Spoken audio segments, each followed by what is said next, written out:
Why does the statue of Memnon sing at midnight?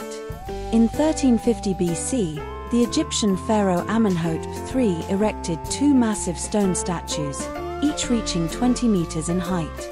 Modeled after the Greek mythological hero Memnon, the pharaoh hoped that the Memnon statues would defend the city of Thebes and ensure Egypt's eternal strength. These two Memnon statues were placed in front of Amenhotep III's temple, towering and imposing, inspiring awe in everyone who laid eyes on them. Later, after the pharaoh's death, it is said that before he died, he came to the statues and made a wish to Memnon. "Oh, hero of ancient Greece, please, use your mighty power to protect me, forever." Then, something magical happened. One day, as a priest was about to enter the pharaoh's temple, one of the Memnon statues in front of the temple suddenly spoke, "Evil one, stay away." The priest was startled, looking around, but found no one nearby.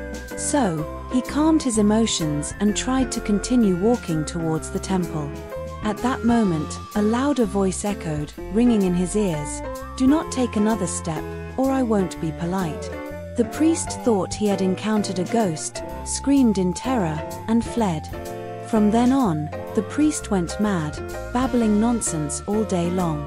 From his words, people learned that he had gone to the temple that day to steal something, hoping to repay his gambling debts. The entire Egypt learned that the statue of Memnon could speak. People couldn't help but admire the statue even more, often offering sacrifices to it, praying for Memnon's protection. However, countries outside of Egypt were unaware of this. Several years later, a group of thieves from Central Asia sneaked into Egypt, plotting a major business deal. As they stole their way through, they arrived at the temple of Amenhotep III. When they tried to enter the temple, the Memnon statue spoke again, warning them to stop. But the group of thieves was bold and decided to treat it as a bluff since they found no one around. They attempted to enter the temple once more. Suddenly, the ground cracked open, and countless desert scorpions with venomous stingers swarmed out from underground, rushing towards the thieves. Terrified, the thieves dropped their tools, screaming as they fled into the distance.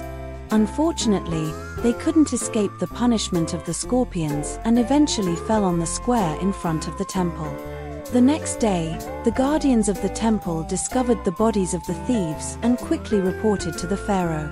The pharaoh sighed, "It's all thanks to Memnon's guard that the wicked received their punishment." From then on, people worshipped the Memnon statue even more, believing that Memnon's soul had attached itself to the statue, becoming one with it. Every night when darkness fell, the people lingering by the Memnon statue refused to leave. They sang songs, praising Memnon's glorious achievements.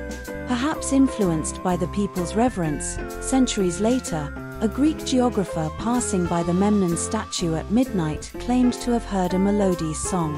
Delighted, the geographer listened intently. Upon returning, he wrote a book titled Egyptian Travel Guide, telling people, "The Memnon statue not only speaks but also hums songs, and the melody is remarkably similar to the sound of a broken guitar string." In truth, in 27 BC, Egypt was hit by a 6.3 magnitude earthquake. Cracks appeared above the waist of the Memnon statue, and whenever the wind blew, the statue made sounds, leading to the belief that it was singing. Unfortunately, during the period of Roman rule, the emperor ordered the statue to be repaired, and the cracks were patched up. From then on, people never had the chance to hear Memnon's song again.